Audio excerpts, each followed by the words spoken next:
விஜய் வந்து நான் குருன்னு சொன்னாங்க, தப்பாக சொல்லிட்டீங்க. எனக்கு தான் விஜய் குரு. ஏன்னா எல்லா விதத்துலேயும், அதாவது தொழிலில் மட்டும் வேணால் ஜூனியராக வேணா இருக்கலாமே தவிர, எப்படி ஒரு மனுஷன் ஒரு இயக்குனர் இல்லை யார் எந்த டெக்னீஷியனாக இருந்தாலும் எவ்வளோ கடுமையாக உழைக்கணும் அப்படின்னு எனக்கு கற்றுக் கொடுத்த குரு ஏஎல் விஜய் தான். ஒரே வார்த்தையில் சொல்லணும்னா அவன் எனக்கு தாயுமானவன். என்னோட நல்லது கெட்டது எதுவாக இருந்தாலும் முதல் ஆளாக வந்து நின்று அதில் பங்கெடுத்து உடன்பிறப்பா, நானே சொல்லிட்டேன் தாயுமானவன்னே சொல்லிட்டேனே, அது மாதிரி தாயும் தகப்பனுமா இருந்து என்னை பார்த்துக்கிறவன். அவன் எப்போவுமே நல்லா இருக்கணும்னா அவன் நான் என்ன நினைக்கிறேன் நானும் அவனை நினைக்கிறேன்றது 100% ரொம்ப மனப்பூர்வமாக சொல்லிக்கிறேன், விருப்பப்படுறேன்.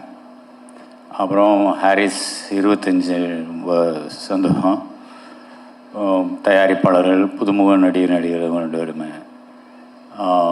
அதில் அந்த ஏதோ ஒரு டைலாக் சொல்கிறீங்களே, அந்த பொண்ணு அது நிம்மதியாக தூங்குன்னு சொன்னது, அப்புறம் நிம்மதியாக தூங்கி எழுந்தால் அது சரியாயிடும். தூங்கி எழுந்தால் சரியாயிடும். ஆனால் தூங்காமே ஒரு மனுஷன் வேலை பார்த்துட்டு இருக்காங்கன்னா அது ஏஎல் விஜய் தான்.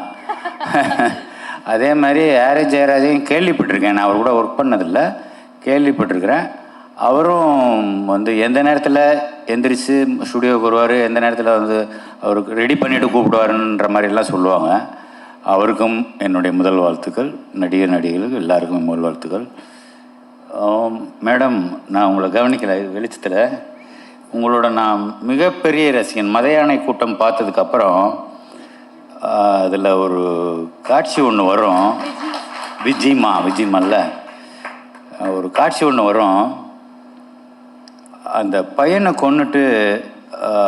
கொன்னதுக்கப்புறம் அந்த ரத்தத்தை தொடச்சிட்டு இருக்கிற போது அந்த ஐபால் ஒருத்தரையும் 2 பேரையும் திரும்பி அப்படியே உங்கள் மனசுக்குள்ளே இருக்கிறத வந்து கண்ணிலேயே காமிப்பீங்க. அது வந்து 100ல் ஒருத்தருக்கு தான் வரும். எனக்கு பிடித்த நடிகை ராதியா மேடம் தான். அதுக்கடுத்து நீங்கள் என்னன்றதில் நான் சொல்லிக்கிறதுல போகிறேன். நன்றி. நான் உங்களை இன்னைக்கு சந்தித்ததில் ரொம்ப நன்றி, சந்தோஷம். நன்றி, வணக்கம். ஒரு எளிமையான ஒரு சின்ன ஒரு இளம் இயக்குனர் கௌதம் மேனன்றவரை சந்தித்தேன். அவர் ஆர்டி ராஜசேகர் என்ற ஒரு கேமராமேன் மூலியமாக வந்தார் ஒரு விளம்பர படத்துக்காக.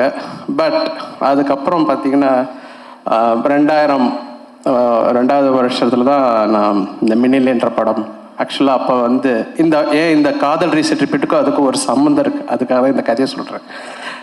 அப்போது அந்த படத்துக்கு கதாநாயகன் புதுசு மாதவன் அப்படின்ட்டு. என்ன விலை அப்போ வரல, என்ன விலை அலைப்பாய்து வரல, சாரி. ரீமா சென்றவங்க புது கதாநாயகி, ஜியா மாதிரி. அப்போ டைரக்டர் புதுசு, கேமராமேன் புதுசு, நானும் புதுசு. ஒரே ஒரு ஸ்டார் அந்த படத்தில் ப்ரொடியூசர் வந்து ஜீன்ஸ் படத்தோடைய ப்ரொடியூசர் டாக்டர் முரளி மண்டவர், அவர் ஒருத்தர் தான். மீதி எல்லாரும் புதுசு. அந்த படத்தில் ஒர்க் பண்ணும்போது பாடலாசிரியர்களுக்கெல்லாம் எங்களுக்கு நம்பிக்கை கிடையாது.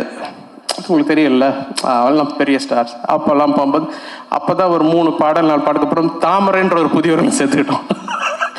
எல்லாம் புதுசு மதிக்கும் சொல்லிட்டு அந்த படம் நடந்துருச்சு, முடிஞ்சிருச்சு, ரிலீஸும் ஆகிடுச்சு. இப்போ அந்த படம் ரீரிலீஸ் கூட இப்போ பண்ணாங்க. ஸோ எதுக்கு சொல்ல வரேன்னா, பட்டு இந்த கதைக்களம்ன்ற ஒரு விஷயம் இருந்துட்டா எந்த ஸ்டாரும் தேவையில்லை. அது எல்லார்கிட்ட நல்ல வேலையை வாங்கிடும். அது எல்லாரும் பெரிய டெக்னீஷியன் ஆக்கிடும். சாதாரண ஆட்களை பெரிய நடிகராக காட்டும். பெரிய மியூசிக் டைரக்டர்ஸ், பெரிய ஆர்டிஸ்ட்லாம் சேர்ந்து ஒரு மொக்க கதையில் பண்ணால் எல்லாம் காணாமல் போயிடும். ஸோ அந்த ஒரு கதைன்ற ஒரு விஷயம், கதைன்னு கூட கிடையாது, ஒரு அமைப்பு. அது ஒரு அமைப்பு. அது ஒரு படத்துக்கும் அந்த அமைப்பு மாறுது. நான் பார்க்குறேன் ஒரு படத்துக்கும் அந்த அமைப்பு. எல்லாம் பிரம்மாண்டமாக இருப்பாங்க, எல்லாம் பெரிய ஆட்களாக இருப்பாங்க. ஆனால் அந்த அமைப்பு ஏதோ ஒன்று உக்காராது. ஸோ அதை நான் அடிக்கடி பார்ப்பேன், என்ன அதை ட்ரைவ் பண்ணுது அப்படின்னு பார்க்கும்போது தைரியம், ஒரு கான்ஃபிடென்ஸ். பாலா சார்லாம் இருக்கிறாரு, அவர் அந்த கான்ஃபிடென்ஸ், இது ஜெயிக்கொண்டா அப்படின்னு சொல்லிட்டு நம்ம ஒன்று நினச்சி ஒன்று பண்ணி ஆரம்பிக்கிறோம்ல, அது எல்லாருக்கிட்டையும் சேர்ந்து ஆடியன்ஸும் கரெக்டாக ஃபர்ஸ்ட் டே வந்து உட்காந்துருவாங்க. அவங்க எப்படி தான் அவங்களுக்கு தெரியும்னே தெரியாது, அப்படி வந்து நிற்பாங்க. பாசிட்டிவிட்டின்னு சொல்லுவோம் ஆங்கிலத்தில். அந்த பாசிட்டிவிட்டின்றது நான் நினைக்கிறேன் வந்து மனசில் வச்சு முழுசாக நம்பி நம்ம வேலை செய்யும்போது, அது 4 அறையில் இருப்போம், அந்த செவத்துக்குள்ளே இருப்போம், யாருமே இருக்க மாட்டாங்க, ஒரு பப்ளிசிட்டி கொடுக்க மாட்டோம், ஒரு ப்ரொமோஷன் போக மாட்டோம், ஆனால் டம்ப்புன்னு வருவாங்க எல்லாரும். இப்போ இந்த என் ஷோஸ்லாம் கூட அப்படி தான் நான் பார்த்தேன். ஸோ அது மனப்பூர்வமாக செய்யும்போது, இப்போது இந்த படத்துக்கு நான் வரேன். அந்த மினிலேருந்து ஒரு ஆரம்பித்து அந்த படத்துலேயே பாடகர்களும் புதிய பாடல்களை க்ரியேட் பண்ணோம். ஒரு 64 நியூ சிங்கர்ஸை நான் இன்ட்ரடியூஸ் பண்ணியிருக்கேன். 65வது சிங்கர் தான் காயத்ரி இன்றைக்கி பாடினாங்களே. ஸோ 64 சிங்கர்ஸும் பெரிய சிங்கர்ஸாக இருக்குது, ரொம்ப சந்தோஷம். 12 புது கதாநாயகர்களை நான் அறிமுகப்படுத்தலை. ஸோ எனக்கு ரொம்ப பெருமையாக இருக்குது. நம்ம பிள்ளைகள் நல்லா அவர்களெல்லாம் பாடல்களால் ஒரு நல்ல அளவுக்கு ரீச் ஆகி தமிழ் படம் மட்டும் இல்லாமல் தெலுங்குல கூட பாப்புலர் ஆகிறதுக்கு இசை அவங்களுக்கு உதவி செய்திருக்கு. ஸோ ஒரு நல்ல ஒரு விஷயத்துக்கு ஒரு கதாநாயகி எஸ்பெஷலி ஒரு கதையும் நல்ல இசையும் நல்ல வரிகளும் சேரும்போது அவர்களுக்கு வந்து ஒரு பயங்கரமான ஒரு கார்பட்டை விரிக்குது. சரி, இந்த படத்தில் காதல் ரிப்பீட்டல் படத்தில் நான் ரொம்ப நன்றி கூட சொல்ல விரும்புகிறேன். முதல்ல விஜய்க்கு ஃபார் பிலீவிங் இன் மீ, என் மேலே நம்பிக்கை வச்சு இவ்வளோ பெரிய ஒரு ரொம்ப பெரிய இசையில் ஒரு நம்பிக்கை. எனக்கு தெரியும், அந்த படம் பார்க்கும்போது தெரியுது, அவர் இசையை மனசில் வச்சு தான் கதையை எழுதியிருக்கிறாரு. அதற்கு ஏற்ற மாதிரி மதன் கார்கி அவ்வளோ கடின உழைப்பப்பட்டிருக்காரு. ஒரு பாடலுக்கும் பல மாதங்கள்லாம் எடுத்திருக்கிறோம், ஒரு வரிக்கும். So thank you Madan. அப்புறம் ஃபாதர் வைரமுத்து சார் அருமையான ஒரு பாடலை கொடுத்துருக்கிறாரு. அப்புறம் இந்த மதன் வந்து முறைச்சான் தான் நாங்கள் ஒரு சாங் பண்ணோம். Thanks to Antony. எனக்கு முன்னாடி தலைவா எனக்கு அந்த விஷுவலோட வேறு கொஞ்சம் ஃபாஸ்ட்டாக வேணும்னு தான் எம்மா கஜினின்னு ஆர்கஸ் அவர் ஆர்கஸ் எங்கே இருக்காரு இருக்காரா? கை தூக்குறாரு அவர், நீங்கள் தான் அவர் தான் ஆர்கஸ், அவர் தான் அந்த பாடலை எழுதியிருக்கிறாரு. தேங்க்யூ ஆர்கஸ். அண்ட் அசல் கோளாறு சித் ஸ்ரீராம் முதல் தடவை எனக்கு பாடியிருக்கிறார். இந்த படம் நல்ல படத்தை எதிர்பார்க்குற நல்ல பொழுதுபோக்கு, தரமான பொழுதுபோக்கு எதிர்பார்க்குற ரசிகருக்கு கண்டிப்பாக இந்த படம் ஒரு நல்ல ஒரு சிறந்த ஒரு பொழுதுபோக்கு சித்திரமாக இருக்கும். அதிலும் தாண்டி நாங்கள் மனப்பூர்வமாக வேலை செய்கிறதுக்கு ஒரு அருமையான ஒரு தளத்தை ஏற்படுத்தியிருக்கிற விஜய்க்கு அண்ட் ப்ரொடியூசருக்கு ரொம்ப நன்றி. And Aravind Krishna, beautiful cinematography. அவர் முன்னாடியே சொல்லிட்டாரு, சினிமா ஆர்ட் பெயிண்டிங் மாதிரி இருக்குது. பெயிண்ட் நிறைய கேட்டுட்டோம், இது வேணால் கோலம்னு புதுசாக தான் சொல்லலாம். கோலம் வரைஞ்ச மாதிரி தான் இருக்குது எல்லா விஷுவல்ஸும்.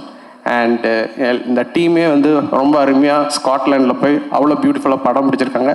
எல்லாத்தையும் தாண்டி நம்மளுடைய கதையை அந்த படத்தில் வச்சுருக்கிறாங்க. So hats off to the whole team.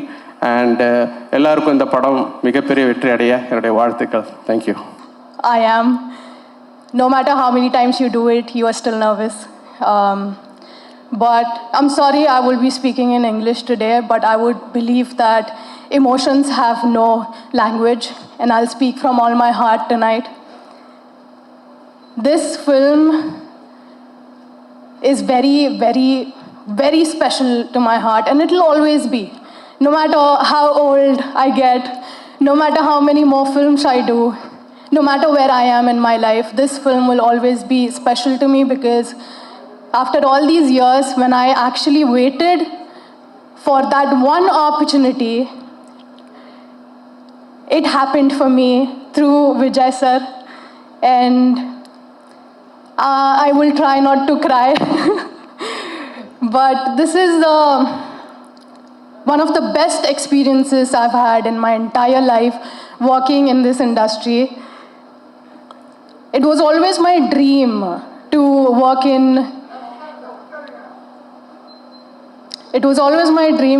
in Tamil films or South Indian cinema. I started with it, but I was too young. Then I thought maybe it's not going to happen for me, until one day it happened. And I'm just so grateful that it only takes one director to actually believe in you. and Vijay sir did. So I'll forever be grateful. Okay, I'm not gonna cry. I'm sorry, but I will say this experience was beyond words for me. Vijay sir actually doesn't understand that he is such a wonderful man, and the experience that he gives to people on set, they carry it in their hearts forever. And it's not just me, every single person who has worked with him or every single person who knows him will say the same about him. He is not just a wonderful director, but an amazing, amazing human being that I speak of even behind his back when I speak of him. I think I never had a mentor in my life, apart from my mom. Today I will say that I have a mentor in my life, that is Vijay sir. And thank you so much. You mean the world to me. More than a director, you mean so much to me.